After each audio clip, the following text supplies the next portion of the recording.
మహాగణాధిపతే నమః. సదాశివసమారంభం శంకరాచార్యమధ్యమాం అస్మదాచార్యపర్యంతాం వందే గురు పరంపరాం. శ్రీమాత్రే నమః. ప్రేక్షకులందరికీ స్వాగతం. 2024 సంవత్సరంలో ద్వాదశ రాశుల వారికి శని భగవాన్ యొక్క సంచారం వల్ల ఎటువంటి ఫలితాలు ఉండబోతున్నాయి, వీళ్ళు ఎటువంటి పరిహారాలు చేసుకోవాలి, అలాగే ఎటువంటి విషయాల్లో జాగ్రత్త వహించాలి, వీళ్ళకి అసలు ఈ సంవత్సరం 2024 సంవత్సరం శని గ్రహం యొక్క సంచారం వీళ్ళకి అదృష్టమా, దురదృష్టమా, లేదా లాభమా, నష్టమా అనేది మనం తెలుసుకుందాం. ముందుగా సహజంగా శని భగవానుడు కానీ చూసుకుంటే ఈయన ప్రస్తుతం కుంభరాశిలో స్వక్షేత్రంలో మూల త్రికోణ స్థానంలో ఈయన సంచారం చేయడం అనేది జరుగుతోంది.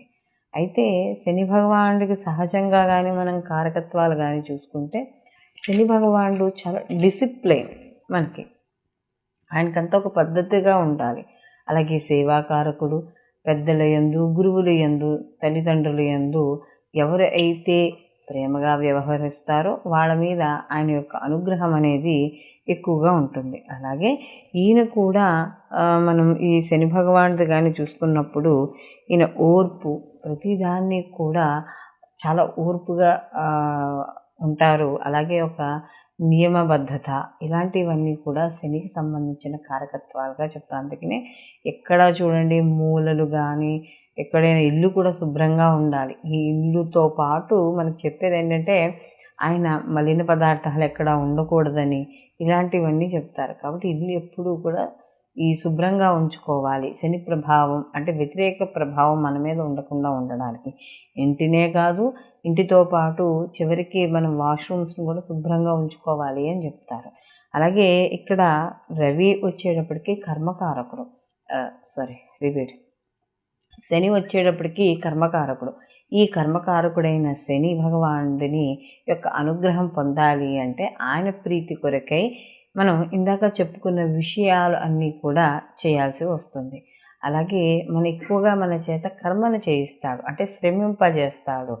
ఎప్పుడైతే శ్రమ అధికంగా ఉంటుందో ఆ శ్రమ చేసి చేసి మనకు తెలియకుండా మనలో ఉన్న ఒక టాలెంట్ని బయటికి తీయడం అనేది కేవలం శని భగవానుడికి మాత్రమే సాధ్యమైనది. ఎందుకంటే మిగిలిన గ్రహాలన్నీ కూడా అవి అంటే ఆ స్థానాల్లో బాగుంటాయి, మనకి మంచి ఫలితాలు ఇస్తాయి, లేకపోతే లేదు. ఒకవేళ ఆయన వాటి వచ్చే మహర్దశల్లో కానీ అంతర్దశల్లో కానీ అవి ఇచ్చే ఫలితాలు ఇచ్చి వెళ్ళిపోతూ ఉంటాయి. కానీ శని భగవానుడు అలా కాదు.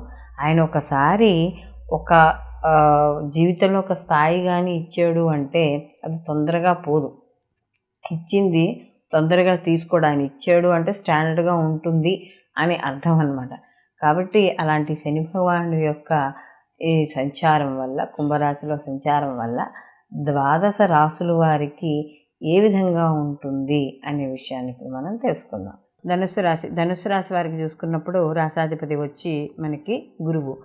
ఈ గురువు అయ్యేటప్పటికీ ఈ దీంట్లోకి మూలా నక్షత్రం 1, 2, 3, 4 పాదాలు, అలాగే మనకి పూర్వాషాఢ 1, 2, 3, 4 పాదాలు, ఉత్తరాషాఢ 1వ పాదము మనకి ధనుస్సు రాశిలోకి రావడం అనేది జరుగుతుంది.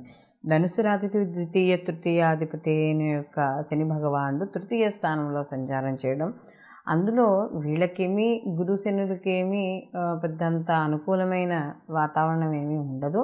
కాబట్టి అందులో శని భగవానుడు వచ్చేప్పటికి ద్వితీయ తృతీయాధిపతి అయ్యాడు కదా. కాబట్టి ధనుస్సు రాశి వాళ్ళకి సహజంగానే కొద్దిగా శత్రు భావనలనే ఉండడం వల్ల కాస్త కొంచెం అందులోనూ ఇక్కడ గురువుకి పెద్దగా, అంటే గురువు ఎప్పుడూ కూడా ఆధ్యాత్మిక పరంగా ఉంటాడు గురువు. కాబట్టి అలాంటి గురువుకి ఎక్కువగా ఈ యొక్క శని భగవానుడు ఎక్కువగా శ్రమ చేస్తూ ఉంటాడు. కాబట్టి వీళ్ళిద్దరికీ కూడా కొద్దిగా ఇబ్బంది ఉంటుంది. అయితే ఇక్కడ ధనుస్సు రాశిలోకి మనం చూసుకున్నప్పుడు గురువు యొక్క అనుగ్రహం పొందుతూ అందుతో పాటుగా శని యొక్క అనుగ్రహం కూడా పొందడానికి ప్రయత్నించే కార్యక్రమాలు చేయాలి. ఎలాంటివి అని అనుకున్నప్పుడు సేవా కార్యక్రమాలు, పెద్దవాళ్ళని గౌరవించడం, అలాగే ధర్మబద్ధమైన జీవితాన్ని గడపడం, ఇలాంటివి చేయడం ద్వారా శని భగవానుడి యొక్క అనుగ్రహం పొందడం అనేది జరుగుతుంది. ఎందుకంటే ద్వితీయాధిపతి అయ్యాడు, వాక్స్థానానికి అధిపతి, ధనకారకుడు. కాబట్టి అలాంటి ధనకారకుడు సహజంగా గోచారీత్యా తృతీయంలో ఉన్నాడు కాబట్టి శుభ ఫలితాలను ఇస్తాడు.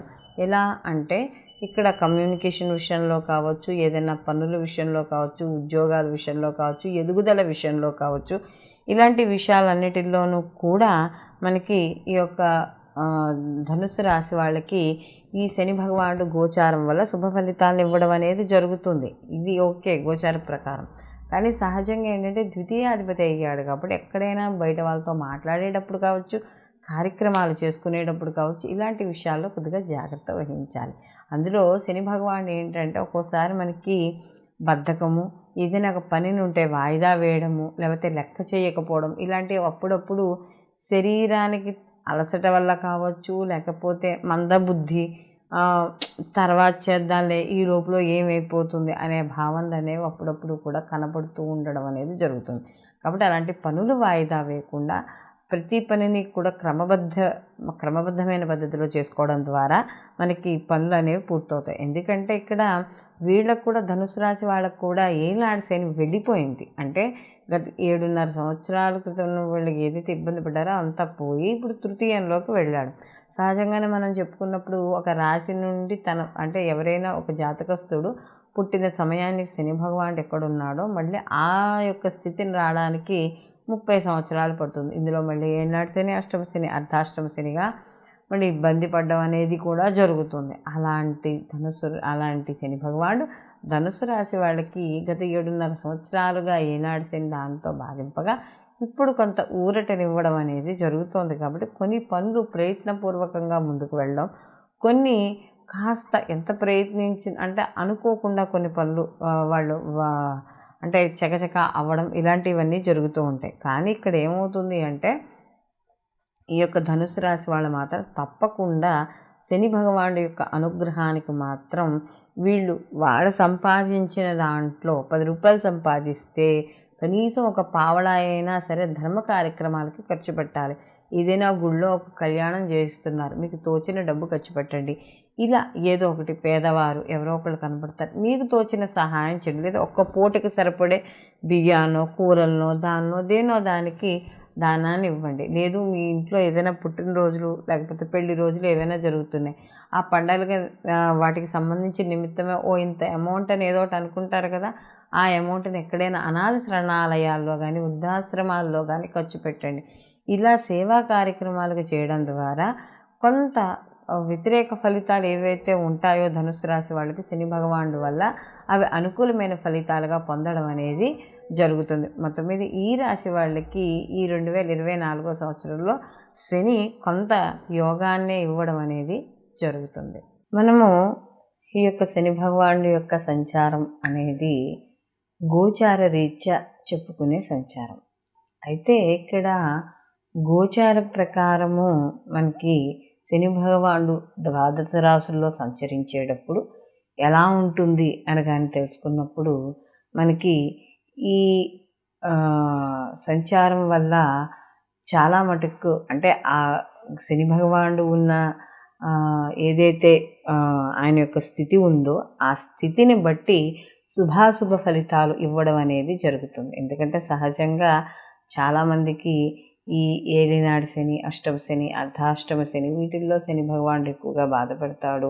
అలా అని మనకి కొంత అవగాహన అనేది ఉంది, అందులో కొంత వాస్తవం కూడా. ఎందుకంటే జన్మజాతకాల్లో ఉండే ఫలితాలకి గోచార రీత్యా ఉండే ఫలితాలకి కొద్దిగా వ్యత్యాసం అనేది ఉంటుంది.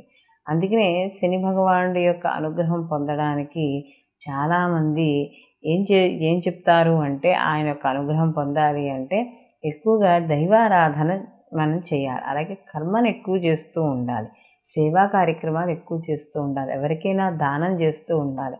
మనకున్న దానిలో ఎంతో కొంత ఒకరికి పెట్టాలనే భావన అనేది ఉండాలి. అలాగే అధర్మమైన పరిపాలన కానీ లేకపోతే అధర్మంగా సంపాదించే డబ్బులు కానీ ఇవన్నీ కూడా సంపాదించి పెట్టుకోవడం వల్ల ఎక్కువ కాలం ఏమీ నిలబడవు, అవన్నీ కూడా పోవడం అనేది జరుగుతుంది. కాబట్టి ఇక్కడ శని భగవానుడి యొక్క అనుగ్రహం పొందడానికి శని ప్రీతి కొరకై అందరూ కూడా ఈ యొక్క శని భగవానుడికి సంబంధించి మనకి ఈ జపాలు కానీ తైలాభిషేకాలు కానీ లేకపోతే శివాలయంలో మనకి ఆయనకి సంబంధించిన అభిషేకాలు కానీ ఏవో ఒకటి ఇలా ఆయనకి సంబంధించినవన్నీ చేసుకోవడం, నిత్యం ఏమీ లేకపోతే కనీసము కాలభైరవాష్టకాన్ని చదువుకోవడం, మనకి ఉండే వీధిలో కుక్కలు లాంటివి ఏవైనా నల్ల కుక్కలు లాంటివి ఉంటే వాటికి రోజు కాస్త పెరుగు అన్నాన్ని పెట్టడం, ఇలాంటివి చేయడం ద్వారా కూడా ఆ శని భగవానుడి యొక్క అనుగ్రహము పొందడం అనేది జరుగుతుందనమాట. ఎందుకంటే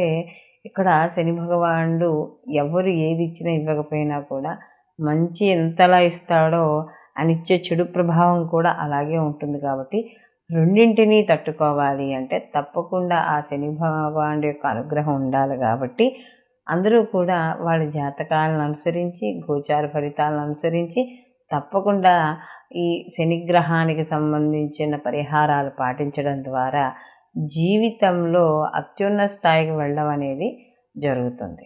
సర్వే జనా సుఖినో భవంతు, లోకా సంస్థ సుఖినో భవంతు.